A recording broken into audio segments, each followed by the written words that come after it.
Olá para você, seja bem-vindo. Estamos chegando para mais uma entrevista do dia aqui no Jornal Brasil Agora, primeira edição, e hoje nós vamos falar sobre um dos temas que mais tem dominado a atenção dos brasileiros, que foi justamente a divulgação de um rombo fiscal nas lojas americanas, um dos maiores magazines, né, da história brasileira, e que divulgaram recentemente a descoberta de uma fraude fiscal no valor até de 20 bilhões de reais, isso afetando seriamente as operações da companhia.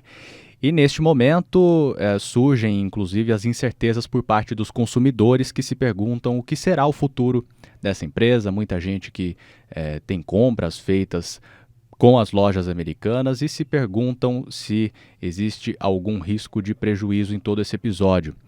Para comentar um pouco mais sobre esse assunto, nós temos a satisfação de receber aqui hoje a Gisela Coimbra, que é diretora de auditoria da Russell Bedford. Gisela, seja muito bem-vinda, muito obrigado por atender a Rádio Brasil. Obrigada pelo convite, Kevin.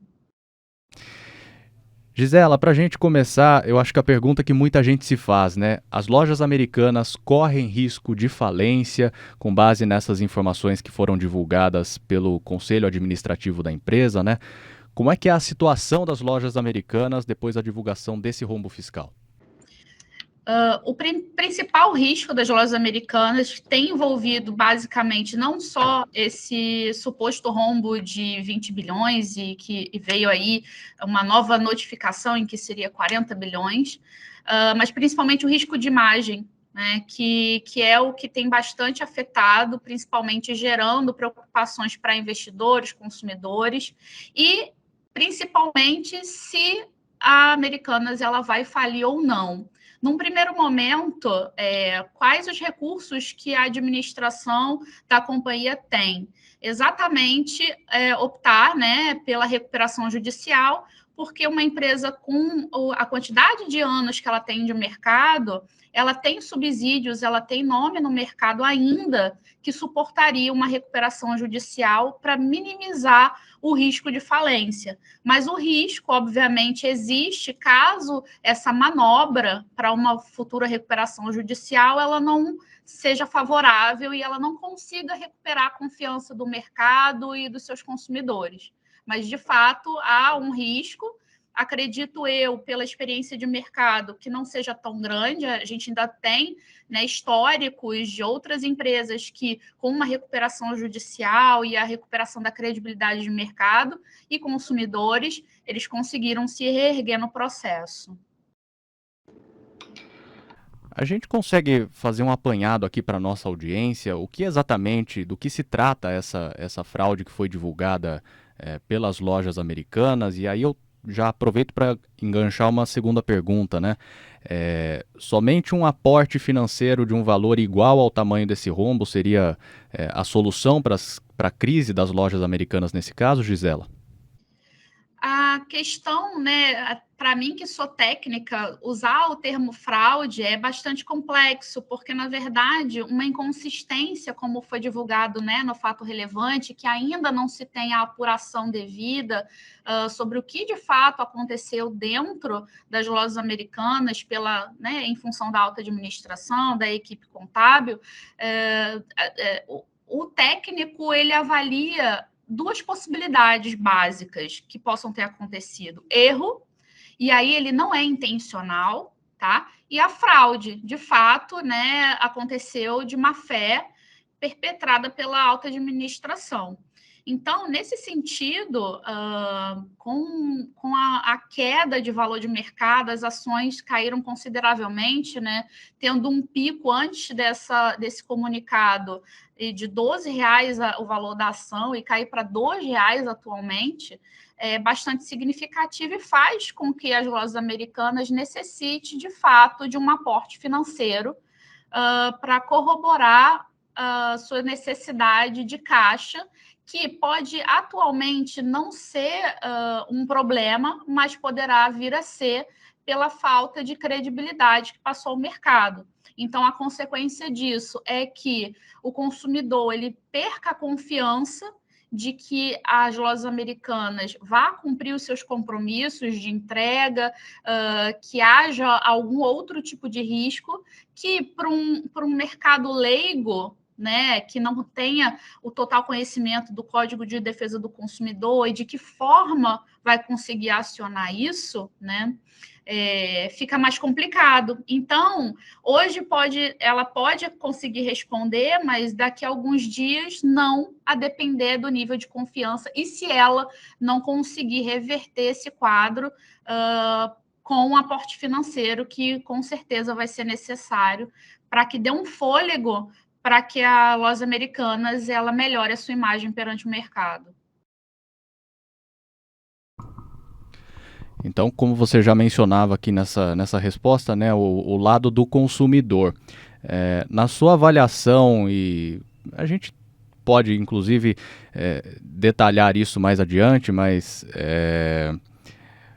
muitas empresas aí que já passaram por processos parecidos e de repente acabaram deixando os clientes na mão. No caso das lojas americanas, aquele consumidor que fez uma compra, tem um parcelamento a longo prazo, um compromisso com a empresa, será que ele deve ter algum tipo de preocupação nesse momento, com base nas informações, nessa situação que foi divulgada? A preocupação vai ocorrer para que ele tenha um acompanhamento mais de perto da situação das lojas americanas. Enquanto ainda se cogita uma recuperação judicial e ainda não se cogita uma falência, que aí seria uma situação extrema, que na visão que se tem de mercado ainda não é o caso. Numa recuperação judicial, a empresa, ela, de fato, está buscando recursos para se manter ativa, se manter operando e prezando a perenidade e continuidade operacional. Caso este que não gera problemas em suas entregas, os compromissos com clientes e fornecedores se mantêm inalterados, com o respeito ao Código do Consumidor. Então, nesse momento, o consumidor ele não precisa ter medo de comprar com as lojas americanas, que vêm seguindo os protocolos, a legislação, que são cabíveis para que se proteja o seu consumidor. Caso que modificaria se ela, de fato, decretasse falência. Então, idealmente, os seus consumidores, fornecedores, investidores, precisam esperar que ela não faça isso. Porque quando uma empresa ela decreta falência, ela deixa de ter algumas obrigações, inclusive de entregas de produtos, honrar seus compromissos, e há um escalonamento de quais credores ela vai resolver primeiro. Então, ela simplesmente, olha, eu não tenho condições, então, no escalonamento, o consumidor é o último, vamos dizer assim, que vai receber qualquer tipo de reembolso ou benefício em função disso. Então, de fato, o consumidor hoje ele precisa torcer para que as lojas americanas consigam reverter essa situação. A gente vê esse tipo de situação, infelizmente, se repetir com uma certa frequência. Claro que o caso ainda é muito preliminar, as informações e as investigações ainda vão ser aprofundadas, mas a gente vê uma série de empresas entrarem nesse tipo de dificuldade por conta de inconsistências fiscais e, lamentavelmente, nós já tivemos episódios de fechamento, como foi o caso da Mesbla, da companhia aérea Varig, também da Avianca, de tantas outras empresas. Isso mesmo tendo mecanismos de auditoria dentro dessas empresas. Então eu queria pedir a sua avaliação, o que leva a esse tipo de problema, mesmo você tendo quem faça uma checagem da situação financeira, da saúde da empresa, né? Perfeitamente. Quando analisamos riscos, né, de gestão, e de que forma esses riscos eles vão se materializar, e aí um risco, por exemplo, de acontecer o que aconteceu com as lojas americanas, assim como aconteceu, né, de maneira diferente com a Mesbla, em outro teor também com a Varig, partimos do princípio que existem 3 linhas de defesas principais, tá? A primeira delas está dentro de casa, dentro da própria empresa, juntamente com a alta administração, que estabelece controles próprios e mecanismos para coibir esse tipo de situação, para monitorar esse tipo de situação. Numa empresa do porte das Lojas Americanas, né, que é uma SA de capital aberto, ela, por além dessa linha de defesa da própria empresa, ela tem outras, né, que ajudaria, por exemplo, uma própria auditoria interna, uma área de compliance dentro da empresa que tem um olhar um pouquinho mais independente do que, por exemplo, o contador que está ali no dia a dia, enfim, a alta administração. Então, vem como um suporte, um conselho de administração, um conselho fiscal, que vem aí como um segundo filtro. E, além disso, a gente tem uma terceira linha de defesa, que é a equipe de auditoria externa. A gente tem também a figura dos reguladores, né, como a CVM, entre outras entidades que também fazem algumas linhas de defesa, mas que não necessariamente vai conseguir corrigir ou identificar todos os riscos e impedir que esse risco se materialize. Então, são mecanismos de defesa que podem falhar, tá?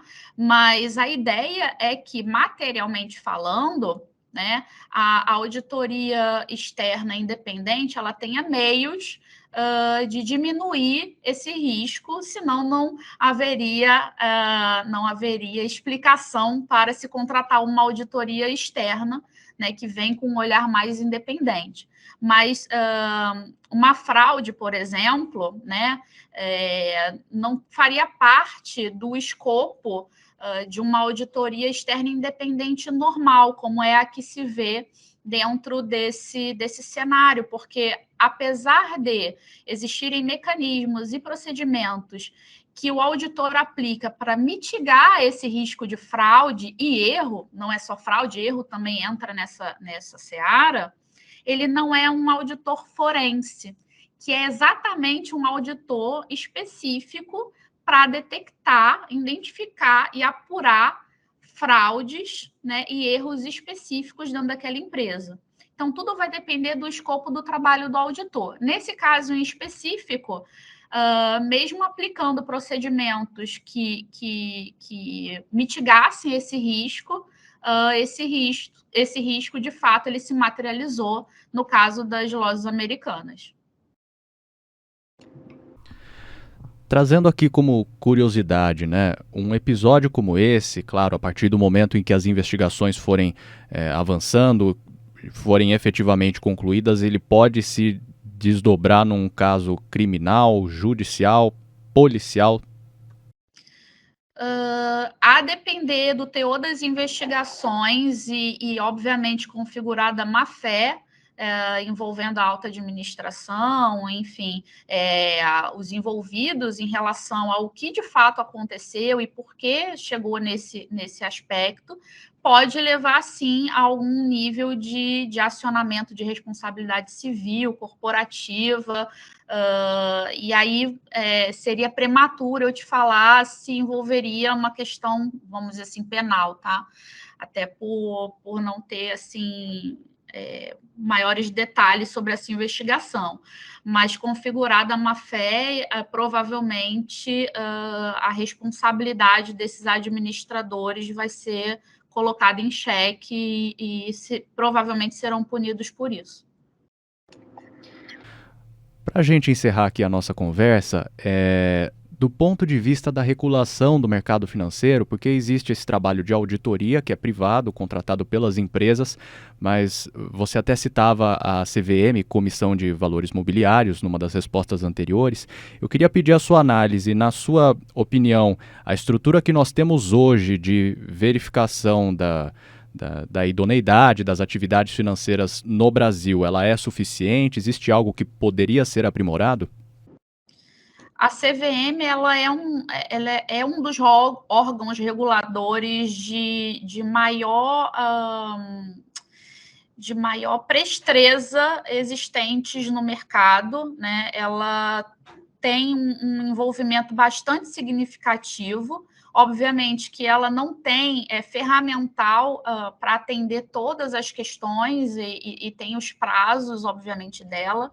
Talvez o que se deva falar hoje é que, de fato, o risco que se envolve e a quantidade de problemas que se tem possivelmente as multas que são aplicadas por esses reguladores não dão, de fato, a perda, né? Nesse caso, eu diria que imensurável em algum momento, relacionada à questão das lojas americanas. Então, de fato, uma multa, a própria Lojas Americanas, ou a empresa de auditoria, ou, enfim, a quem for de direito a ter uma multa, né, acionada pela CVM, historicamente é uma multa que financeiramente ela é muito pequena se comparada ao estrago que um risco, né, de erro ou fraude se materializando acontece. Então, talvez seja o caso hoje de que os órgãos reguladores repensem as multas e as sanções relacionadas a esse tipo de situação. Muito bem, aqui no Jornal Brasil Agora, primeira edição de hoje, nós entendemos um pouco mais sobre esse episódio da suposta fraude fiscal envolvendo as lojas americanas e as implicações que isso pode ter nos próximos meses por conta do andamento das investigações, tanto para o consumidor como a parte da empresa. Hoje eu conversei aqui com a Gisela Coimbra, que é diretora de auditoria da Russell Bedford. Gisela, mais uma vez, muito obrigado pela sua gentileza em conversar com a gente aqui hoje na Rádio Brasil Campinas. Muito obrigada, Kevin. Uma boa tarde a todos.